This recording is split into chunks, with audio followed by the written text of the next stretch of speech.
안녕하십니까. 시사대장 양소입니다. 오늘이 2월 15일 화요일, 지금 현재 시각 오후 3시 50분 접어들고 있습니다. 자, 오늘도 우리 증시는 속절없이 계속 밀리는 그런 장세를 피하지 못했죠. 낙폭이 제법 됩니다. 자, 코스피가 1% 넘게, 코스닥은 1.5% 밀리면서, 자, 코스피가 결국에는 2700포인트를 지키지 못했어요. 코스닥도 전저점을 깨고 내려앉는 그런 모습입니다. 이런 정도라고 한다면 종합지수는 2500포인트 정도 수준까지도 밀릴 수 있다는 것을 어느 정도 염두를 해야 될 것 같습니다. 그리고 현재 코스닥 같은 경우도 그렇죠. 전저점이 깨진 이상 현재 보고 계신 화면 속에 밑에 있는 수평선 지점인 현재 800포인트 더 될 것 같은데요. 그 이하. 최악의 경우에는 770, 그 정도 수준까지도 내려갈 수 있음을 어느 정도 각오를 하면서 이 약세장에서 버텨야 되겠다 하는 말씀을 드리고자 합니다. 그런데 그런 식으로 버틴다는 것까지는 그렇다 하더라도 문제는 뭐냐면 우리 증시가 너무 억울하다는 거죠. 해도 너무 심한 듯한 그런 상황이라는 겁니다. 일견 그 결과를 보면 상당히 답답함을 넘어서 화가 나기도 할 정도다 하는 건데요. 바로 이런 겁니다. 자, 최근 6개월 동안 미국 증시는 3개월 동안입니다. 고점 대비 코스피 조정폭과 나스닥의 조정폭이 상당한 편차가 있다는 건데, 현재 나스닥 같은 경우에는 거의 13.9% 정도 제법 현재 조정을 좀 받긴 받았죠. 다우지수 같은 경우는 한 8, 9% 정도 조정을 좀 받았습니다. 그런데 문제는 코스피 조정폭이 월등하게 크다는 거죠. 무려 19.1%나 조정을 좀 받았다는 건데, 겉으로 봤을 때는 나스닥과의 조정 편차가 아주 크지는 않을 정도다, 그렇게 볼 수도 있겠습니다만은 종합지수 편차가 그 정도 나면 상당히 큰 편차라는 것이고요. 또 한 가지는 그동안 나스닥은 상당히 많이 올라갔습니다. 또 우리 증시는 올라간 게 그렇게 많이 올라가지 못했거든요. 증시 격언에 듣듯이 조정을 받을 때는 많이 올라간 지수나 가격이 더 크게 조정을 좀 받고, 덜 올라간 지수나 가격이 떨어질 때 그 조정폭이 작아야 된다는 건데, 미국 증시와 한국 증시를 비교하면 그렇지 않다는 것이죠. 많이 올라간 종목이 덜 떨어지고 적게 올라간 종목들이 떨어질 때는 더 떨어지는 그런 모습이 나오고 있다는 것, 그게 억울하다는 것이고요. 그런데 처참한 것은 그것이 현재 최근 어제 오늘만의 문제가 아니었다는 거죠. 최근 10년 동안의 그런 상황이 반복해서 나왔다 하는 것. 그것 때문에 그 사이에 양대 시장의 지수나 가격의 편차가 극심할 정도로 많이 벌어지게 됐습니다. 일례로 최근 10년 동안에 다우지수 같은 경우에는 180% 이상 상승을 했고요. 나스닥 같은 경우에는 420% 가까이 상승을 했더랬습니다. 반면에 코스피 상승률은 그 10년 동안에 불과 50% 정도밖에 되지 않았다는 것이죠. 그 사이에 우리나라 경제가 파탄이 되거나 각각 주요 기업들 실적이 나쁘거나 펀더멘털에 문제가 있거나 다른 문제가 생겨서 그랬다거나 그런 것 또한 아닙니다. 그럼에도 불구하고 우리 증시가 그런 정도로까지 크게 미국 증시가 격차를 벌면서 뒤처졌다는 건데, 이것을 한마디로 말씀을 드리면 현재 전반적인 외국인 투자 환경이 나빴기 때문에 그랬던 것으로 볼 수가 있겠습니다. 즉 우리나라 증시가 아직까지도 말도 안 되는 MSCI에 지금 이머징 마켓에 속해 있다는 거죠.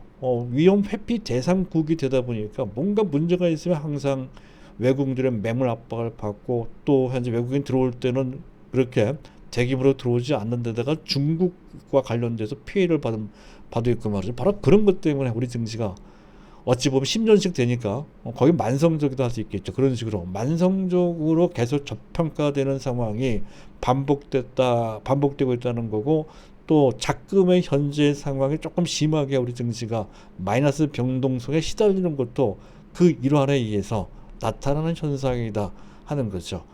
자, 이런 점, 이것이 위안이 되는 내용은 아닙니다만 어찌됐든 그 문제가 해결될 수 있다고 한다면 조금 달라지긴 하겠죠. 그런데 그와 관련돼서 긍정적인 모종의 변화가 좀 있죠. 바로 MSCI 선진국 지수에 편입을 하고자 하는 정치권 움직임이 좀 있고 해서 상당히 빠른 시일 내에 아마도 2년 내 3년 내 MSCI 선진국 지수에 편입될 가능성이 좀 있다 하는 관점에서 보면 현재까지의 상황은 상당히 어둡다 하더라도 향후 전개되는 상황은 결코 나쁘지만은 않다. 시간이 조금 걸리더라도 여태까지 참았던 만큼 인내심을 갖고 계속 한 밀어붙일 필요가 있다 하는 점을 말씀드리고자 합니다. 결국 여태까지는 나빴지만 그렇다고 해서 희망까지 버릴 필요는 전혀 없다 하는 점을 강조드리고자 하고요. 오늘 내용은 그겁니다.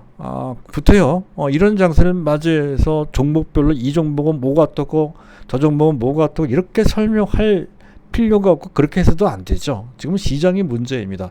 시장과 관련해서 한마디 더 말씀을 드리고자 한다면 당장은 현재 지금 전쟁 우려가 불식되거나 완화되거나 해야 될 것인데 전쟁이 발발되면 오히려 시장은 달라질 겁니다. 그리고 긴축과 관련돼서도 3월 17일 날 FOMC가 끝나고 난 다음 0.5%포인트 금리가 인상되는 그 자체가 오히려 반전의 계기가 될 수 있다는 것이죠. 다만 그때 전까지 시장은 이렇게 지수가 조정을 받는 질곡에서 빠져나오기가 쉽지는 않다 하는 그런 관점. 그리고 조금 더 조정을 좀 받는다 하더라도 추가적인 조정폭은 제한될 것이다 라고 하는 그러한 정도의 위안도 함께 하면서 시장을 좀 보시면 될 것 같습니다.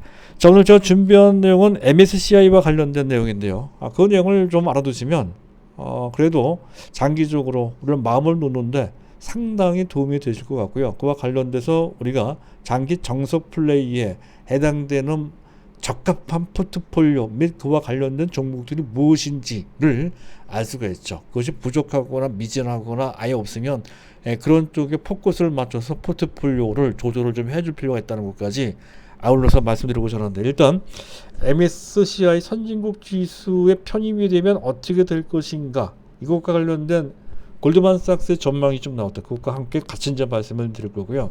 그리고 편입 시기, 또 편입 조건 등등 기타 제가 말씀드릴 내용들이 있습니다. 그 내용을 좀 설명드릴 거고요.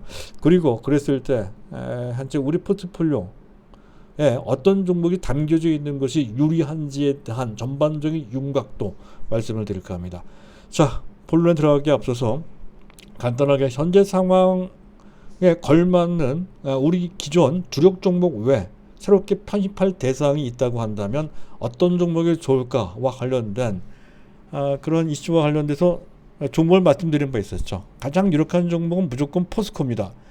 오늘 28만원 이하에서 매수할 기회가 주어지는데요. 어쨌든 28만원 이하면 대체적으로 나쁘지 않습니다. 포스코 실적 좋고 전망 좋고 또 업황 호전될 소지가 높고 또 그리고 저평가 절대 저평가 종목이고 또 리오프닝 또는 경기 회복 종목이라는 것이죠. 경기 민감주 지수 민감주이고 낙폭과대주라는 관점이죠. 포스코. 그리고 LG화학 가다가 좀 밀렸습니다만은, 자, LG화학은 억울한 주가라는 것이죠. 그래서 LGES, LG에너지솔루션의 지분가치 및 본업가치를 따져서 봤을 때 최하 시가총액이 70조 정도 돼야 된다 하는 건데, 70조 만 시가총액 70조 정도라고 한다면 현재 적정한 주가는 100만원 정도 돼야 됩니다. 현재 62만원 정도의 거래가 되고 있거든요. 그래서 단기적으로는 모르겠지만 추세적으로는 상당히 매력적인 주가 수준이라는 것인데, 하실 분만 하시는 그런 대상 정도로 보시면 되고, 자, 우리 주력 종목은 아니지만 한 신기술주 중에 어느 정도 무게를 둬서 좀 말씀드린 종목이 다날이 있습니다. 다날이 좀 올라왔죠. 싸이월드와 관련된 호재가 좀 있었던 것 같습니다. 협력 체계를 구축했다는 거죠. 그래서 안 갖고 계신 분만 부분적으로 매수하는 정도, 갖고 계신 분들은 그대로 갖고 있으면 되고 말이죠. 아직까지 이들 종목이 탄력적으로 올라갈 때는 아직은 아닌 것 같습니다. 적극적으로 매수할 단계까지는 아니다 하는 정도로만 보시면 될 것 같습니다. 일단 종목에 대해서는 그 정도로 아주 간략하게 브리핑을 했고요.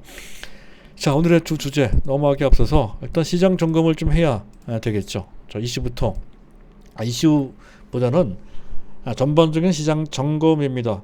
미국의 국채 10년물 금리가 다시 1.9858 2% 정도 수준으로 2% 근접하고 있습니다. 아무래도 고강도 긴축과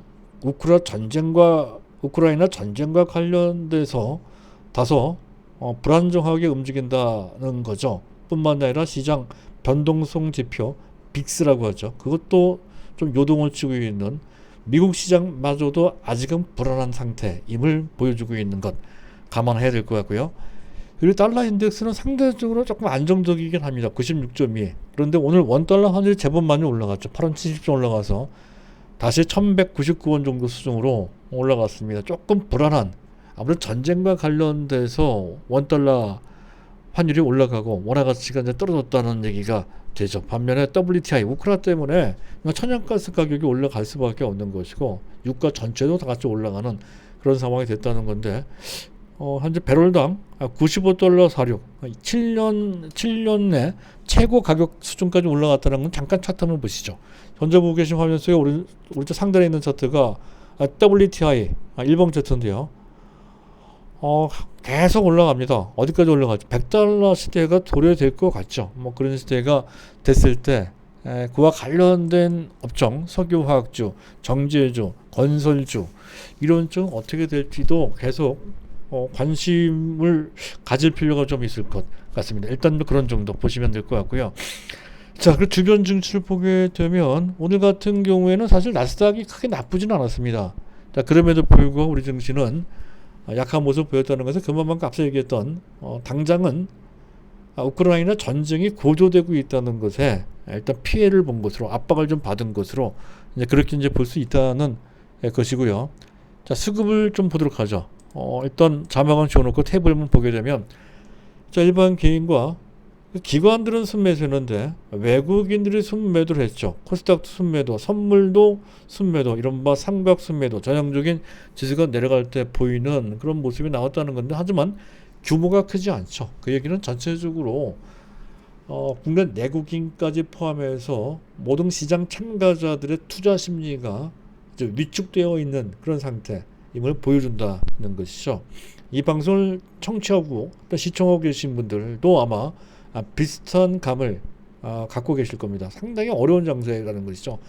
외국인도 기관도 마찬가지입니다. 그래서 그렇게 큰 매물이 쏟아진 것도 아닌데도 불구하고 증시는 현재 마이너스 쪽으로 좀 민감하게 좀 반응을 하고 있다 하는 거고요. 자, 일단 수급은 약간 불리합니다. 베이시스는 그 플러스가 나왔다는 건데 하지만 LGS가 아직 코스피 200에 편입이 안 돼 있어서 착시가 돼 있죠. 그것을 감안한다면 사실상은 마이너스다는 점에서 현재 상황이 어떤 풀릴 단초로 삼기에는 그렇게 마땅치 않은 것으로 판단이 됩니다. 일단은 현재 약세 기조 선상에 놓여 있다는 것이고 앞서 말씀드렸던 것처럼 2700개 깨진 이 와중에는 현재 2500까지도 내려갈 수 있다 하는 정도 감안해야 된다는 사실은 추가적으로 낙폭 결코 작진 않지만 뭐 사실 크게 보면 현재 향후 있을 수 있는 바닥권에서 현재 위치가 현재 아주 높은 것도 아닙니다. 그렇다고 한다면 향후 추가적인 악재가 있다 하더라도 추가적인 조정이 있다 하더라도 그 정도의 추가적인 낙폭은 감내할 필요가 있다 하는 것을 다시 한번 강조드리고자 하고요. 자, 오늘 두 주제로 넘어가도록 하죠. 일단 MSCI인데요. 우리나라 증시 MSCI 선진국 지수의 편입과 관련된 그런 그 뉴스가 가끔마다 보도가 된다는 건데요. 자, 오늘은 골드만삭스에서의 보도가 있었는데 그 전에 일단 현황부터 보도록 하죠. 과거 10년간 우리나라 지수 상승률은 어땠는지 한번 보자는 것이죠. 다우지수가 앞서 말씀드렸던 것처럼 181%를 상승했고요. 나스닥이 418%, 거의 5배 이상 올라갔다는 얘기죠. 니케이 지수도 221%, 거의 제로 성장했음에도 불구하고 지수는 3배 이상 상승을 했다는 거고요. 그리고 닥스 지수, 독일의 지수도 한 2배 반 이상 164%나 상승을 했습니다. 근데 코스피 지수 상승률을 보세요. 불과 52% 찔끔 10년 동안 누적해 상승한 그 상승률이 불과 52% 정도밖에 안 됐다는 건데 그 사이에 우리나라 경제가 뭐 크게 잘못됐다든가 뭐 그런 것은 전혀 아닙니다. 기업 실적도 상당히 많이 좋아졌거든요.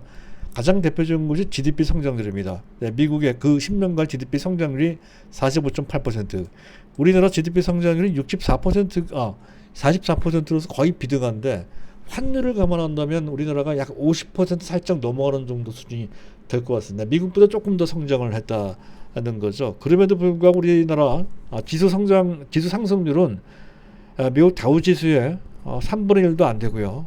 그리고 나스닥의 8분의 1 정도 수준밖에 되지 않은 처참한 성적을 보였다는 것이죠. 이런 점은 억울해도 너무 억울한 측면이 좀 있습니다. 왜 그럴까 하는 것에 대해서 심심하게 생각을 해봐야 된다는 건데, 어찌됐든 그와 관련돼서 MSCI 선진국에 편입된다라고 하는 것은 상당히 반가운 뉴스라고 할 수가 있겠는데, 오늘 아침 신문에 보도되었듯이 골드만삭스에서 한국 증시가 MSCI에 편입될 경우에 어떻게 될 것이냐에 대해서 언급한 내용이 좀 있어서 그걸 말씀드릴까 합니다. 일단 선진국 지수에 편입을 하면 그 편입 시기는 2022년도 금년도에 관찰 대상국에 편입이 되고, 1년 내지 2년 후, 적정하게는 2년 후가 되겠죠. 2024년도에 선진국 지수에 편입될 것이다, 이렇게 가정을 했고요.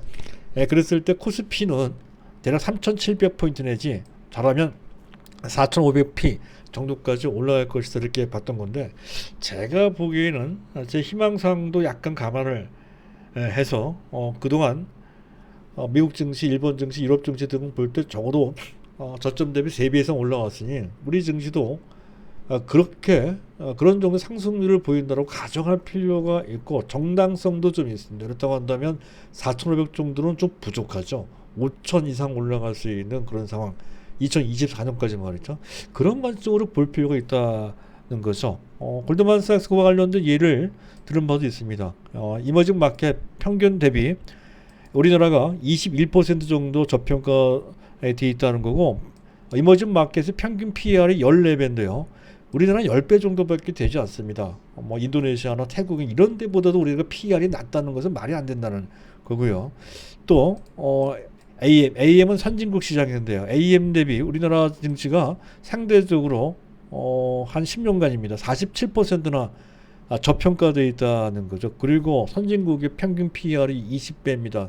우리나라 증시는 10배도 채 되질 않죠. 그것만큼 우리는 상대적으로 현재 주가가 억눌러져 와 있다 하는 거죠. 이 모든 것들이 아까 얘기했던 기본적인 외국인들의 투자 환경이 제한됐기 때문에 누적적으로 나타난 현상이다 하는 거죠. 물론 이제 지정학교 리스크가 있습니다. 사실은 그런 10년 전 그 이전에도 그런 리스크가 있었기 때문에 새삼스럽게 최근 10년 동안에 그게 더 나빠지지 않았다라고 했을 때는 분명 최근에 그런 식으로 저평가되어 있는 것은 MSCI 선진국 지수가 아닌 이머징 마켓에 편료되어 있기 때문에 나타난 부작용이다, 그렇게 보시면 될 것 같습니다. 또 일각에서는 또 하나투자증권 이상한 소리를 또 한 게 좀 있죠. 무슨 연구원인지 잘 기억은 안 나는데요. 효과가 없거나 오히려 역효과가 나타날 것이다 하면서 수치를 제시를 했는데요. 즉 이머징 마켓에서 빠져나가게 되면 그쪽 이머징 마켓 쪽에서 들어온 돈이 빠져나가고, 선진국 주수에 선진국 편입이 되면 선진국에서 들어오는 자금이 들어온다는 건데, 그 자금 규모가 오히려 빠져나가는 돈이 더 크다는 논리가 되겠습니다. 그래서 계산을 해봤더니 28.3억 달러 정도, 우리나라 돈으로 3억 달러 정도, 3조 3천억 정도, 그 정도의 돈이 오히려 들어오는 것이 아니라 그 10배가 들어와도 시원찮은 판에 오히려 빠져나가니 효과가 없거나 오히려 부정적인 영향을 받는다는 그런 시각인데요. 그렇지 않다는 거죠. 일단은 그것과 관계없이 우리 증시는 당연히 선진국 증시에 당연히 편입돼야 된다는 것은 아마 이 방송 듣고 계신 분들은 다 느끼고 계실 겁니다. 일단 증시의 위상만 보더라도 전 세계 10위권 내에 있거든요. 시총 13위고 거래대금은 4위입니다. 그런 측면에서 봤을 때 미국도 보면 나스닥과 또 다우지수 별개의 시장을 보고 있거든요. 그런 것까지 다 포함을 해서 시총 13위면 굉장히 높은 수치입니다. 거래대금은 4위고 말이죠. 그리고 경제 사이즈도 굉장히 크죠. GDP만 보더라도 12, 인구 5천만이고요. 또 개인 소득도 꽤나 높아졌습니다. 개인당 국민소득이 32,000달러이거든요. 그런데 MSCI의 고소득 국가 기준 국민소득 개인당 국민소득이 12,400달러 정도 수준밖에 안 됩니다. 그보다 거의 2.5배 정도, 2.5배 정도 높은 개인당 국민소득을 이미 달성하고도 남는 상태입니다. 그럼에도 사실상 이 정도면 명실국이 누가 봐도 선진국입니다. 그럼에도 불구하고 아직도 이머징 마켓에 섞여 있다는 거죠. 그리고 국가 신용 등급도 마찬가지죠. 우리가 AA 정도 되죠. AA 정도 됩니다. 무디스 또 S&P 등 피치도 마찬가지고요. 그 정도 되는데 일본보다 2단계 신용 등급이 높고 중국보다 높고 미국보다 한 단계 낮고 말이죠. 최상위 선진국 대열의 신용 등급을 현재 보이고 있다는 거죠. 그럼에도 불구하고 우리 증거가 이머징 마켓에 섞여 있다는 게 말이 안 된다는 건데, 자, 그것과 관련돼서 여러 가지 이제 문제를 제기하고 있습니다만은, 일단, 그런 것도 있고, 기본적으로 그런 상황이니 당연히 편입돼야 되고, 그리고 실질적으로 편입은 필연적으로 해야 된다는 그런 논리도 충분히 있다는 것이죠. 충분한 정도가 아니고 차고 넘친다는 거죠. 일단 MSCI 유효 추정 자금이 어마어마하게 큽니다. 지금 해당 하나증권에서는 2,200억 달러 중에서 5% 정도가 유입된다는 식으로 설정을 해놨는데요. 실제 전체 현재 그에 영향을 받는 자금 규모 단순히 현재 ETF뿐만이 아닙니다. 거기에 인덱스 펀드, 패시브 펀드라고 하죠. 에다가 액티브 펀드까지 다 포함을 하면 그 규모가 12조 달러 정도 수준까지 된다는 것으로 추정이 된다는 거죠. 이머징 마켓하고는 상대가 되지 않습니다.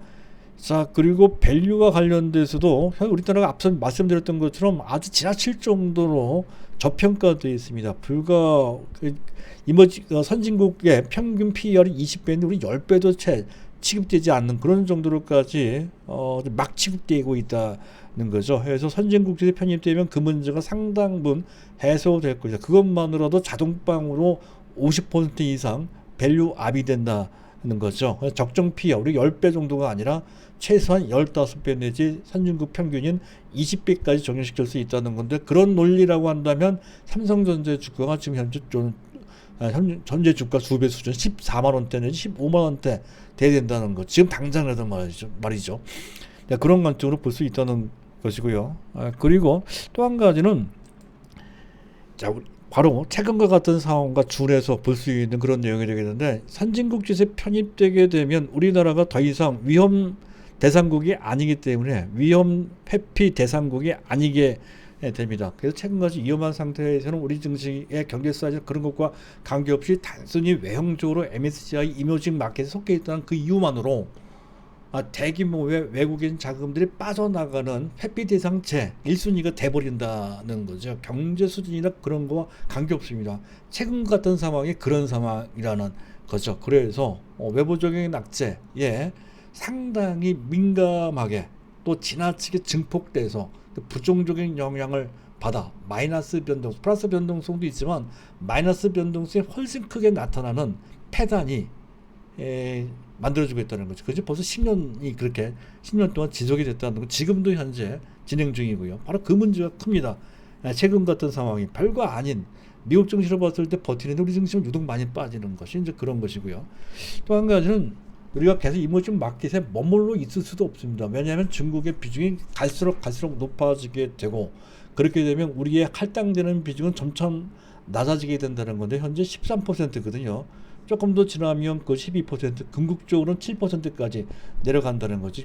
지금 현재 수준은 절반 정도 수준으로서 MSCI의 이머징 마켓에 할당되는 비중이 그렇게 낮아진다라고 했을 때는 그중에서 그런 피해를 받았지만 외국인의 지속적인 매도 압박을 받을 수밖에 없는 기존 상황이 된다는 거죠. 바로 그것 때문이라도 그 이머징 마켓에 들어가 있는 것에서 빠져나와야 된다는 거죠. 더군다나 중국 A주는 외국인 투자 지분 한도가 30%인데 그걸 계속 문호를 개방함에 따라서 이머징 마켓에 쏠려 있는 자금들이 계속해서 중국 시장으로 몰려갈 수밖에 없는 그런 환경이라면 이머징 마켓에 있는 그 자체가 거의 지옥이나 마찬가지가 되는 거죠. 지금이라도 그 지옥에서 빠져나와서 수급의 기본적인 바탕이 바뀌어야 되는 상황입니다. 이것과 관련돼서는 왈가왈부할 이유가 하나도 없습니다. 마땅히 그 이전 정권에서 그 이전 경제 당국에서 정책 당국에 이걸 추진했어야 되는데 뭔가 막아끼는 바람에 그것을 우리가 반납을 하게 되는 상황이 됐다는 거죠. 당시에 MSCI와 줄다리를 하다가 결국에는 그들의 카드에 우리가 다치는 그런 결과가 좀 되고 말았는데, 지금이라도 그것을 적극적으로 해야 된다는 건데, 다행스럽게도 이번 현 정권도 그 부분 관련해서 동의를 했고요. 또 차기 정권에 해당되는 현재 대선 주자들도 여야 모두 MSCI 선진국의 편입을 추진하기로 공약을 내세운 바 있어서 빠른 시일 내에 추진될 것으로 판단이 됩니다. 그렇게 됐을 때 필요 조건 몇 가지 있겠는데요. MSCI에서 내세우는 조건이 몇 가지가 있습니다. 뭐 경제 수정, 시장 경영, 유동성 이건 뭐 다 충족이 됐는데, 문제는 시장 접근성이 좀 문제가 있는데, 많은 제약 조건이 있습니다만 그 중에서 여기에 선물한 시장 요게 부재하다는 거예요. 그것이 없다는 것이죠. 그리고 계좌별 거래량 신고도 하고 외국 등록도 까다롭고 이런 문제인데, 우리나라가 충분히 그것을 풀어줄 수 있는 그런 정도 우리나라 경제 사이즈나 시장 안정성이 구축되어 있는 상태로 볼 수가 있어서 이 부분을 풀어주는 것은 결코 어렵지 않고 이미 늦었다는 거죠. 그런 관점에서 거의 될 것으로 판단이 됩니다. 그랬을 때 우리 앞서 말씀드렸던 것처럼 우리 종합지수는 단순히 골드만삭스가 얘기하는 4,500 정도가 아니라 나스닥이나 나스닥도 그렇고 니케이도 그렇고 기타 현재 이머징 마켓의 PER 이런 거 다 따져보면 현재 우리 종합지수에 거의 2배 이상 올라가야 된다는 거죠. 6,000포인트까지 올라가야 되지 않을까 싶습니다. 물론 당장 그렇게 올라가기 힘들겠지만 단계별로 3,000 찍고 4,000, 5,000 이런 식으로 올라가는데, 되기만 한다면 되기도 전에 된다는 그 말 나올 때부터 시작해서 외국인들의 우호적인 스탠스로 바뀔 것으로 예상이 되는 바 지금부터 준비를 해야 된다는 건데, 그랬을 때 우리 정부 적합한 포트폴리오가 뭐냐 하면 가장 기본적으로 MSCI를 추종하는 펀드의 성격상 대부분 패시브 펀드, 시장을 추종하는 펀드가 되겠죠. 그래서 시가총액 최상의 종목들이 제일 중심에 돼야 된다 하는 거죠. 시가총액 너무 멀어지면 안 됩니다. 가장 좋은 것은 시가총액 2위부터 10위권 내에 있는 종목으로 포진되어 있어야 되고, 그리고 현재 업종 대표주이면 더 좋다는 것이죠. 똑같은 반도체를 하더라도 SK 하이닉스보다는 삼성전자가 업종 대표주가 되는 거죠. 그래서 삼성전자, 그리고 SNS 인터넷으로 봤을 때는 카카오냐 네이버냐 하는데 우리는 네이버로 정했죠. 그런 식으로 업종 대표적으로 딱 한 종목을 선정해서 가져가 주면 된다는 건데, 이 점은 일반 펀드와는 조금 다르죠. 일반 펀드는 다 섞지만 우리 개인들은 그렇게 할 수가 없습니다. 그래서 우리는 그냥 업종 대표적 한 종목으로 국한해서 밀고 나가면 된다는 건데, 결국 그와 관련된 변화로 인해 지금 당장 그들의 종목의 움직임이 상당히 밋밋하지만, 결국 그렇게 대비에 따라서 시간이 지나면 지날수록 삼성전자를 중심으로 그들 종목이 가속된다는 거죠. 굉장히 빠른 속도로 올라갈 소지가 있다는 거죠. 그런 관점에서 지금 약할 때 그들 종목을 매수할 수 있는, 매수하고 보유할 수 있는 해안을 갖고 계속 정진을 해야 되겠다는 말씀을 다시 한번 드리고자 하고요. 그와 관련된 종목들은 이미 우리가 구성되어 있는 상태죠. 삼성전자, 또 네이버, 삼성바이오로직스, 그리고 2차 전지 쪽으로 보면 현재 SKC가 있는데, 그래서 보강하는 종목으로서 최근에 말씀드리고 있는 게 LG화학, 그리고 포스코 같은 종목들이 그야 적합한 종목이라고 할 수가 있겠습니다. 자, 오늘은 여기까지입니다. 감사합니다.